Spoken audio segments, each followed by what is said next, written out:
तो 17 जून का हम लोग हिंदू वोकैब देखेंगे। 10 वर्ड्स देखेंगे इसमें। फर्स्ट वर्ड है जगरनॉट। ठीक है, जगरनॉट। जगरनॉट का मतलब होता है कि ह्यूज, पावरफुल या ओवरवेलमिंग फोर्स या कैंपेन। यानी कि सिंपल सी बात है, कभी भी देखते हो पॉलिटिकल पार्टी का जब रैली होता है तो कितने ह्यूज बड़े बड़े व्हीकल जाता है कैंपेन करने के लिए। That is called juggernaut.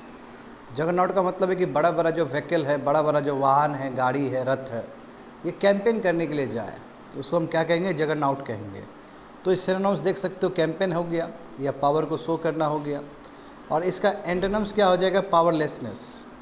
ठीक है, तो एग्जाम्पल सेंटेंस देखो, the Greeks would have to summon all their strength to stop the Persian juggernaut.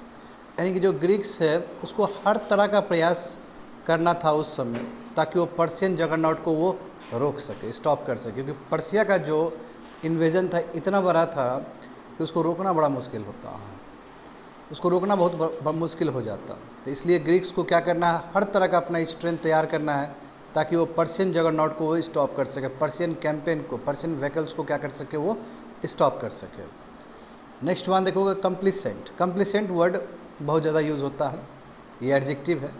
तो आत्मसंतुष्ट, यदि आप जो भी काम कर रहे हो उससे आप बहुत ही सेटिस्फाइड हो तो डेट इज़ कॉल्ड कंप्लीसेंट। ठीक है, और आपको लग रहा है कि अब आपको और ज़्यादा कोई हार्ड वर्क नहीं करना चाहिए, आप जितना ही कर रहे हो उतना में आप बहुत ज़्यादा ही खुश हो। समझ गए? तो feeling so satisfied with your own abilities और situation that you feel you do not need to try any harder. समझ गए ना? अब आपको लग रहा है कि आप जितना भी किए हो बहुत सही किए हो और अधिक करने की ज़रूरत नहीं है, और उसी सिचुएशन में, उसी कंडीशन में आप सेल्फ सेटिस्फाइड हो, डैट इज़ कॉल्ड कंप्लीसेंट। तो कैजुअल हो जाएगा, एपैथेटिक हो जाएगा इसका सिनोनिम्स, और इसका एंटोनिम्स हो जाएगा अवेयर हो और अटेंटिव हो। अटेंटिव टिप क्या है? उल्टा है, जहाँ पे आप अटेंटिव हो और ज़्यादा कुछ करना चाहते हो। जैसे with 66 death on our roads every week none of us can afford to be complacent. जिस हिसाब से प्रत्येक हफ्ता 66 डेथ हो रहा है हमारे रोड पे, तो हम लोग सेल्फ सेटिस्फाइड तो हो ही नहीं सकते। ठीक है, ये तो बेचैनी वाला चीज़ है ही। थर्ड वन देखो, कैडर। देखो, एडमिनिस्ट्रेशन के लिए भी कैडर वर्ड यूज़ होता है, पॉलिटिकल पार्टी के लिए भी कैडर वर्ड यूज़ होता है। तो कैडर का मतलब होता है स्मॉल ग्रुप ऑफ पीपल जिसको ट्रेन किया जाता है, जिसको ट्रेनिंग दिया जाता है पर्टिकुलर पर्पज़ या प्रोफेशंस के लिए, या फिर मेंबर ऑफ एक्टिविस्ट ग्रुप भी हो सकता है कैडर का मतलब। तो सिनोनिम्स क्या हो जाएगा? ग्रुप हो जाएगा या फ्रेमवर्क हो जाएगा। और यदि इसका अपोजिट वर्ड निकालना है, हमें एंटोनिम्स निकालना है, तो हम इंडिविजुअल कह सकते हैं। ठीक है, तो एग्जाम्पल सेंटेंस देखो, the chief cadre in charge should bear greater responsibility. बात सही है, जो कैडर का जो चीफ होगा, क्योंकि जितना बड़ा पोस्ट उतना ज़्यादा ही जिम्मेदारी होता है। एक आईपीएस के ऊपर जो जिम्मेदारी होगा उसके कंपेयर में डीजीपी के ऊपर ज़्यादा जिम्मेदारी होगा। एक सीएम के ऊपर जो जिम्मेदारी होगा उसके कंपेयर में पीएम के ऊपर ज़्यादा जिम्मेदारी होगा। तो बात समझ गए? तो जितना बड़ा आपका पोस्ट है उतना ही आपका बड़ा जिम्मेदारी होगा। तो इसलिए कैडर के जो चीफ है उसके पास ज़्यादा जिम्मेदारी है। आगे देखो, कोलिशन। अच्छा, ये कोलिशन वर्ड बहुत ज़्यादा ही पॉलिटिकल पार्टीज़ के लिए यूज़ होता है। करेक्ट, तो इसका मतलब गठबंधन हुआ। ये टेम्पररी अलायंस है कंबाइंड एक्शन के लिए। समझ गए? स्पेशली पॉलिटिकल पार्टी जो सरकार बनाती, तो उस समय कोलिशन वर्ड बहुत ज़्यादा यूज़ होता है। इसका सिनोनिम्स क्या हो जाएगा? यूनियन हो जाएगा, अलायंस हो जाएगा, एसोसिएशन हो जाएगा। इसका एंटोनिम्स, इसका अपोजिट वर्ड क्या हो जाएगा? डी एसोसिएशन या फिर डिवीजन। जैसे देख सकते हो, at length the contest was finally closed by, यानी कॉन्टेस्ट खत्म हुआ और तीनों जो राइवल्स थे एक साथ आके कोलिशन फॉर्म कर लिए। और होता है आमतौर पे कि इलेक्शन से पहले एक दूसरे को ही उल्टा पुल्टा बोल रहे हैं, जब इलेक्शन का रिजल्ट आया किसी को बहुमत नहीं आया तो सब मिलके कोलिशन बना लिए। ये चीज़ तो, क्योंकि पॉलिटिक्स में ना ही कोई परमानेंट दोस्त होता है और ना ही परमानेंट कोई दुश्मन होता है, बस अंतर होता है आइडियोलॉजी का अंतर होता है। कई बार ये आइडियोलॉजी वाला अंतर भी तुमको डाइल्यूट होते हुए नज़र भी आता है इलेक्शन के टाइम, मतलब रिजल्ट के टाइम में या फिर कोलिशन के टाइम में।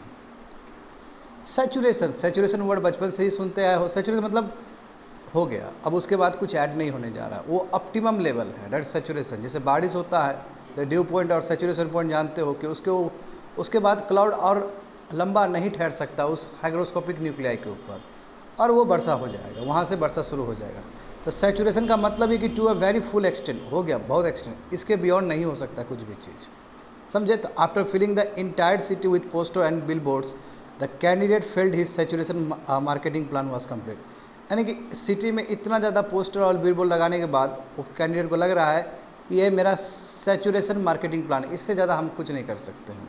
कई बार होता है ना कि आप अपने सिटी में कोई भी कोचिंग का या कोई भी डॉक्टर का या कोई भी चीज़ आप एडवर्टीजमेंट कर रहे हो तो आपने ऑप्टिमम लेवल पे किया, उसके बाद नहीं हो सकता है क्योंकि वो एक ऑप्टिमम लेवल है, वो सैचुरेशन लेवल है।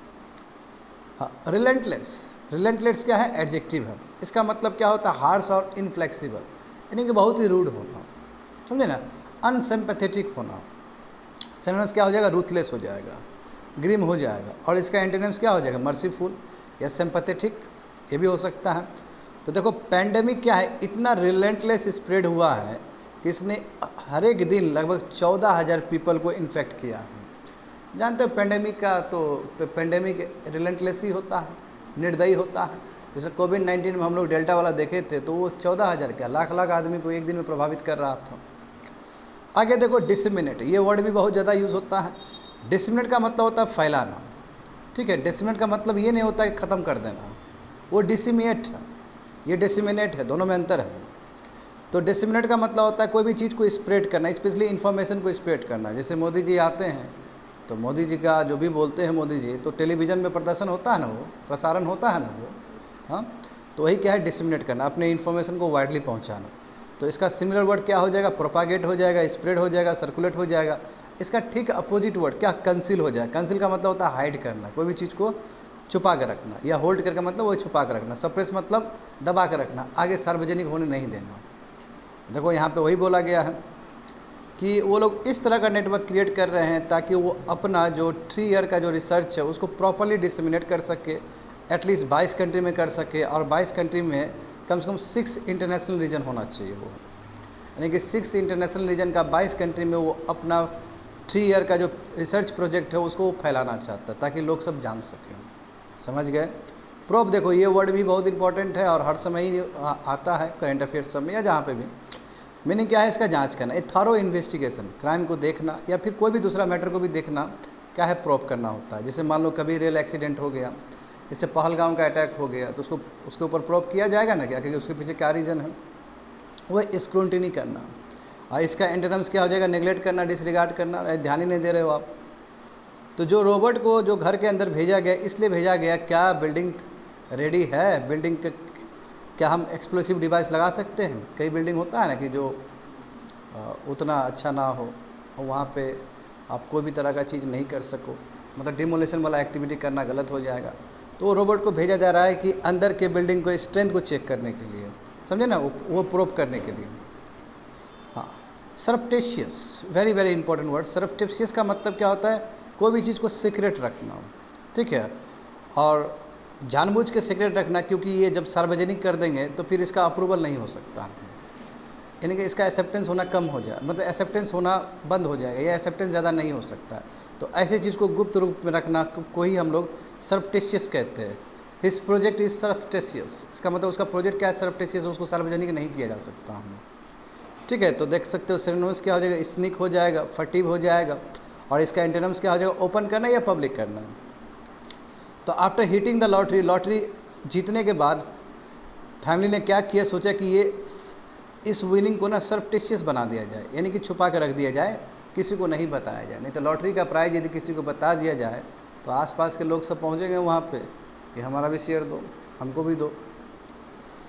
इनकर्सन, देखो ये वर्ड भी बहुत ज़्यादा यूज़ होता है। इनकर्सन का मतलब होता है घुसपैठ करना, इन्वेजन होना या फिर अटैक होना, और भी सडन हो रहा है या फिर कुछ ब्रीफ पीरियड के लिए हो रहा है।